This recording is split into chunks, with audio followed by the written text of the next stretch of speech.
Hi, welcome back to the channel. My name's Rebecca, I'm 43 years old, I live in Galicia in northern Spain, and I'm a former sufferer of multiple sclerosis who saw a radical transformation in my health on starting the carnivore diet. I first got sick aged 36 and I've spent the past 8 years wanting only one thing, which is to get well again. In my previous video, I asked for suggestions from you guys, my viewers, on how I might be able to improve my carnivore content. And I received a suggestion that maybe I could do a timeline for recovery from disabled to well again, to able again. And I thought this was a brilliant idea. So I've tried my best to put together a visual. I'm no video editor. I have no tricks up my sleeve, but I've done my best to create a visual representation of my timeline, which I'm presenting in this video today. Mr. Beast actually suggests, if you have a YouTube channel, to hire an editing team.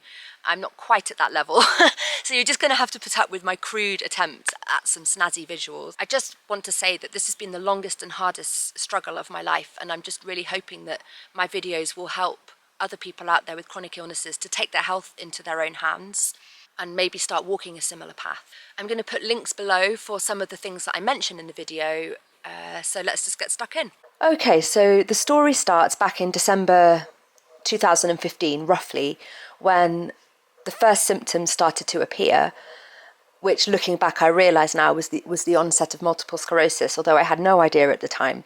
I was in the middle of my PhD. I was probably the busiest I'd ever been in my entire life. I was under a lot of pressure, and I was experiencing extreme tiredness to the point where I was sleeping in the middle of the day, which was really unusual for me because I was always quite high energy. And it worried me to the extent that I actually went to the doctor and I got a blood test and it came back showing vitamin D deficiency, which seemed to make sense because I was living in Manchester in northern England where there's very little sunshine at the best of times.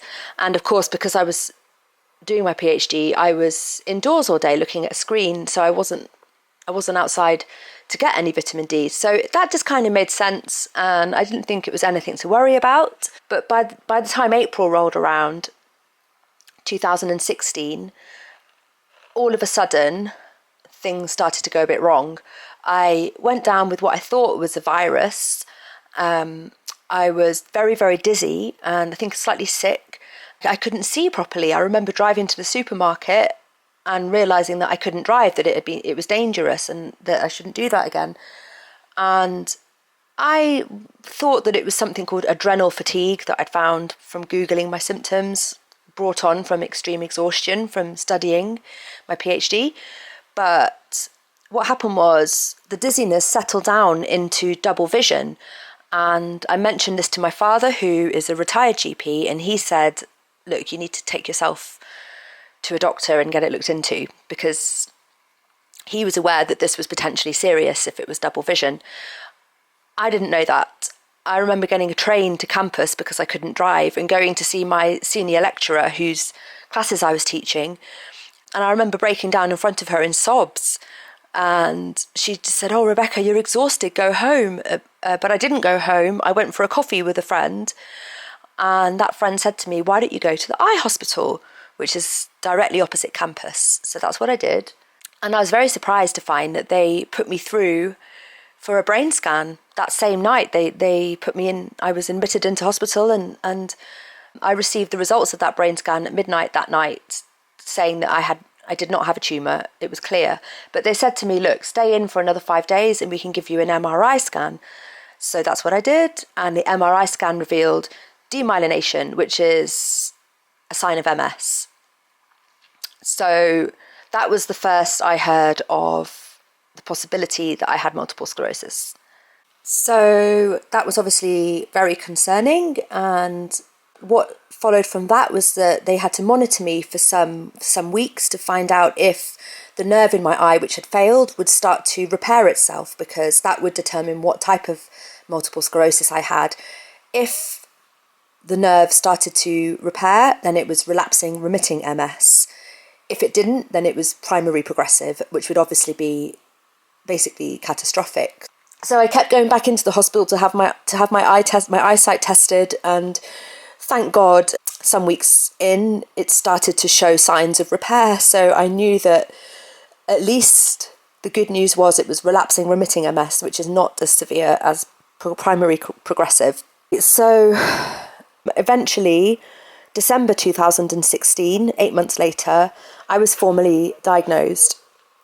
If you've got MS, you'll know that the diagnostic procedure does take a while, and they usually wait for a second relapse of nerve failure to formally diagnose you, but they wanted to get me onto medication as soon as possible, so they diagnosed me on the basis of a second MRI scan that showed further lesion activity in the brain, along with my symptoms, which were starting to appear, very severe symptoms of fatigue, brain fog, aches and pains.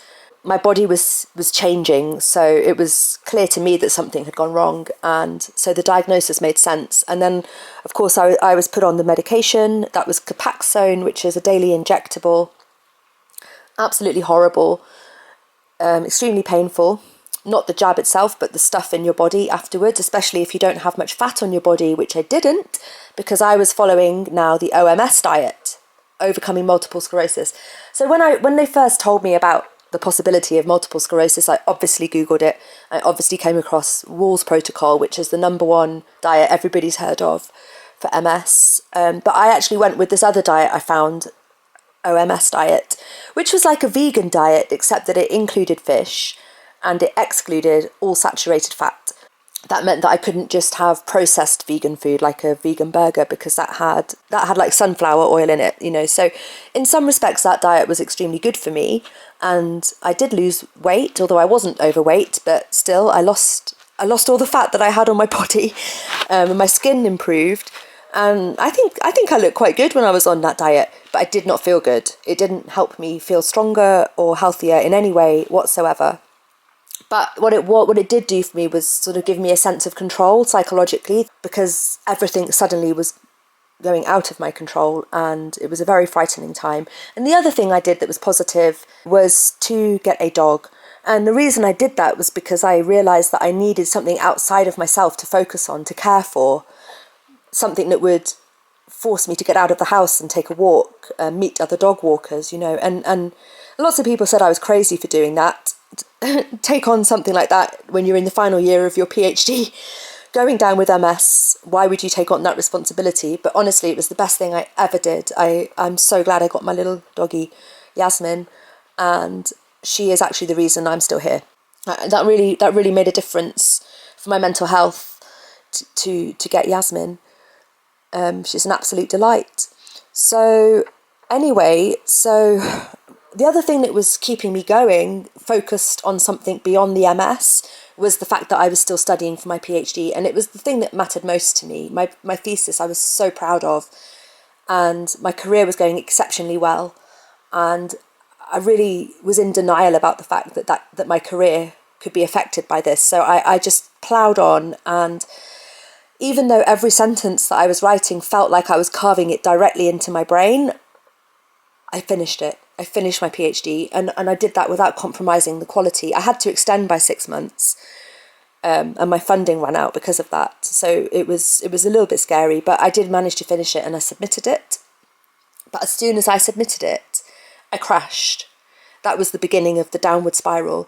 It's like that had been propping me up, and suddenly I was in free fall, and my symptoms just overtook me completely, and they set in a very deep way, and I had to basically go on antidepressants, sertraline, which is also an anti-anxiety pill. So in some ways it helped, although it numbed me. I know anyone who's on antidepressants will know that they numb you.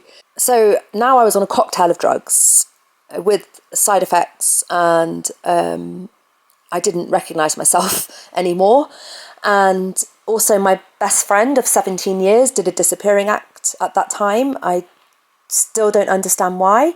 And I descended into the deepest pit I've ever been in my life. That was a 2-year stretch, 2017 to roughly 2019, where I was a disabled person, but I was refused welfare by the government because it was the Tory government. I don't know if you know about UK politics, but this was a very bad time for disabled people. They were taking people's wheelchairs out from underneath them, basically, and I happened to get ill at that time when they were in power. So that was bad timing on my part. And I had to fight for a small amount of welfare for disability. And, I had to go through the appeals system. And all of this was just like being pummeled on the head. But the hardest thing, by far the hardest thing, was the realisation that my career had ended.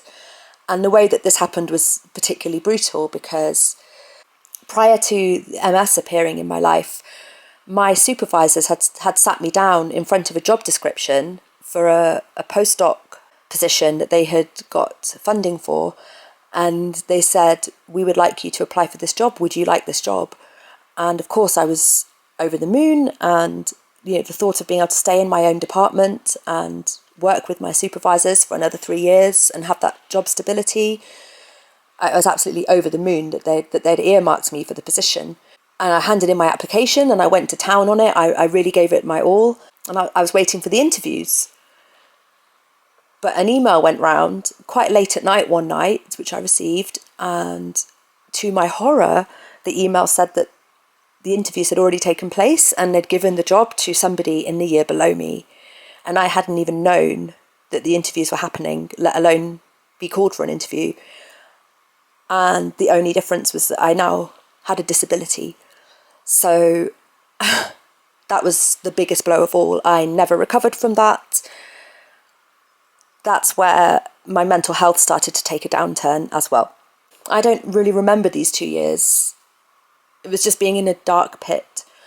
It was during this time that I started using a wheelchair.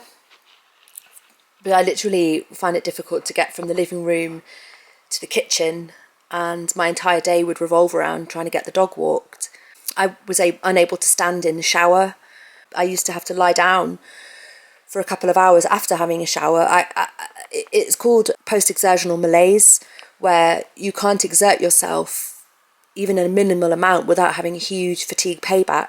And it was my worst symptom. I had that to an extreme degree. And it was very hard to explain to people that was essentially what was making me disabled. But it's hard to explain to people because they see you doing an activity, they don't see the payback afterwards. So it was. I realised that there was a huge disjunct between myself and my bodily experience and that of the people around me, and they had no notion of what it was like, and because you can't see it from the outside, and I think that was almost part of the problem, So I do find it very, very hard to talk about this period of my life. And it was during this time that I also started writing a novel. I did that soon after my best friend walked away, because I realised if I don't write down this friendship, I'm going to have to grieve for it, and I haven't got the capacity to feel those emotions. So I started writing a novel, almost like a tribute to our friendship, and also a tribute to the times that we'd spent travelling and living in Mexico, because I thought maybe I'll never travel again.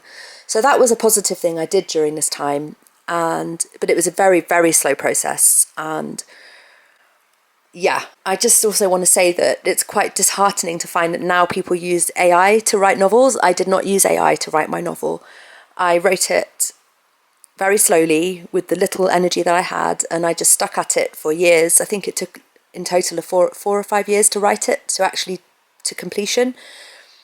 And now I find that people are knocking out novels a couple a month using AI. I know someone in my own life who self-published a book of poems using AI, like Poor Me, I'm a Victim poems, and never admitted it was AI. And everyone's like, oh, they're quite good actually. And I'm like, no, it's AI. It's not real.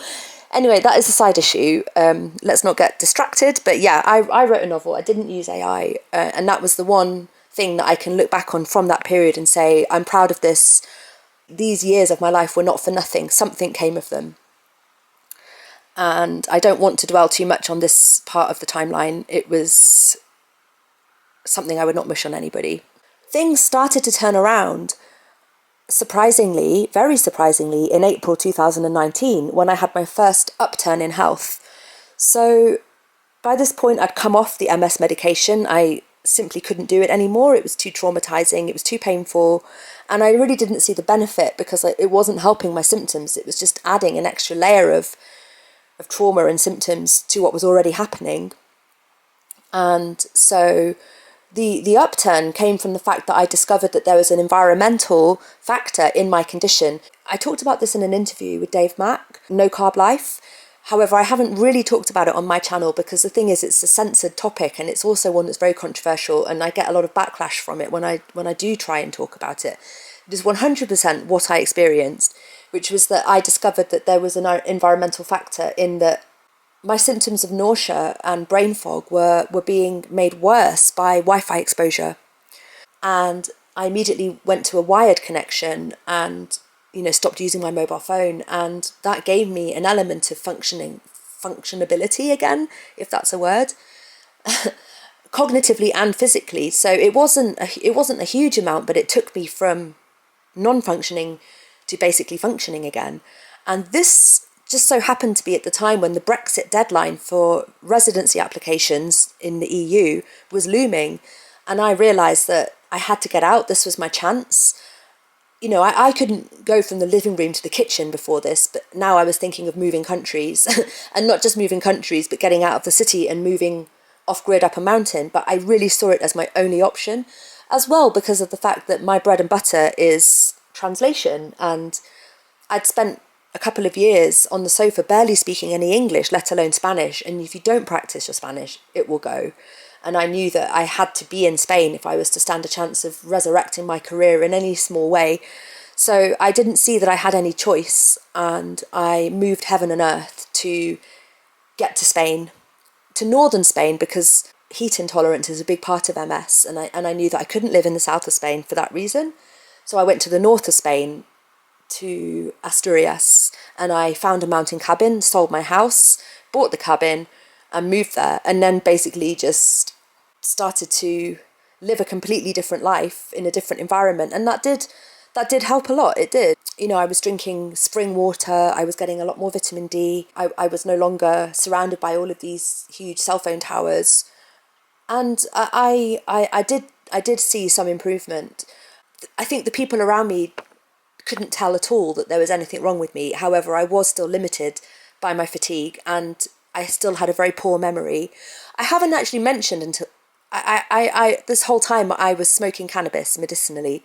So I started doing that a few months after the diagnosis. I just forgot to mention it in the timeline, but I was smoking cannabis medicinally, and this was the time when I think I got a lot of just judgments, because it just looked like I was a stoner who had a poor memory because of that, and was just antisocial and didn't want to integrate. But it wasn't that. My confidence was rock bottom. I didn't have any confidence in my Spanish speaking. I didn't have any extra energy to go out and socialise or find work. So it was just a continuation of when I was in the city in England. However, it was a better environment. I would say that my life seemed less hopeless at this point. So I came off the antidepressants, being in the new environment. But of course, as we all know, February 2020 was the pandemic. So very strange time to move to a new country. Literally 2 weeks after I got there, the whole country shut down. And it didn't reopen for like a whole year. What a great place to spend the pandemic, though. It was really very lucky. The timing was quite incredible, actually. So I spent a couple of years on the mountain. I came off antidepressants bit by bit, which I felt was a real achievement. I finished my novel while I was on the mountain, and I gradually got my stamina back, walking the dogs up the steep slopes and just being in the natural environment and being far away from the stresses of the city. So that did me a whole world of good. However, I let my diet slip. I stopped the OMS diet because it was so much more physically demanding. Just going to the supermarket, down the mountain and back up again was quite a hassle, and it was tiring. And I basically just let my diet slip and started to live off frozen pizzas and, whatever was quickest, pasta, rice, and very, very carb heavy. And I didn't really put two and two together, but I was bloated, I was spotty, I was quite depressed.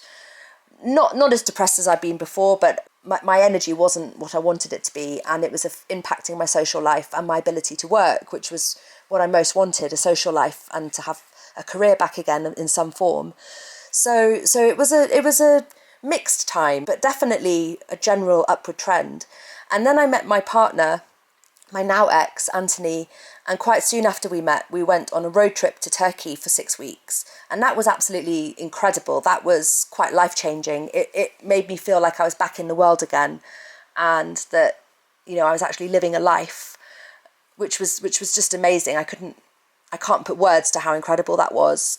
So, and I stopped smoking cannabis during those 6 weeks that I was on the road, and discovered that my MS symptoms didn't come back to a problematic degree. So that was quite interesting to learn. That was also an important part of my health journey. Anyway, so returning from Turkey, things started to go a bit wrong in Asturias with the local community, in particular the British expat community. I've talked about it in previous videos, not worth going into now, but the relationship started to go quite wrong as well. And it was a difficult year. But during that year, in the midst of all the troubles, I decided to start the carnivore diet. I'd come across it on YouTube maybe a year previously, and then I'd had a drip feed of videos suggested on YouTube. But in June 2023, I just decided to give it a whirl. And within a month, I had my cognitive faculties back. I had my energy and core strength was returning.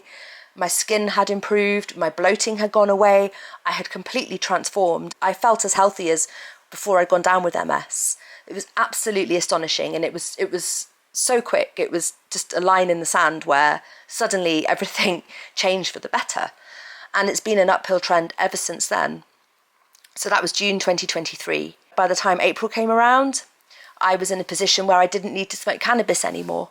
So I stopped. So that's another major part of my health journey, because I'd been a heavy user for, near on 8 years by that point, because of my MS, and I had no intention of stopping while I was ill, but now I wasn't ill anymore, and so I just felt able to stop. And I realized that actually it was now holding me back, because I had so much energy, it was depressing that energy. So I stopped, and that's just done wonders for my mental health and my lungs. That's been a really positive development. And around the same time, I moved to Galicia, to Mushroom Manor, to start over because of the social problems I had in Asturias. I really wanted to start fresh in a new place in Spain, now that I had my health. So now I'm living in Galicia. And that brings us to July 2024, when I am making this video, and I am in full health. I am roughly 10,000 words into my second novel, and I am returning to work. And I'm a very happy carnivore, and I'm very healthy, and I really can't believe, looking back on my health journey, starting from December 2015, ending in July 2024, what a journey. It's been the longest and hardest struggle of my life, and there we are. So that's it. That's the timeline, from disabled to able. What a journey.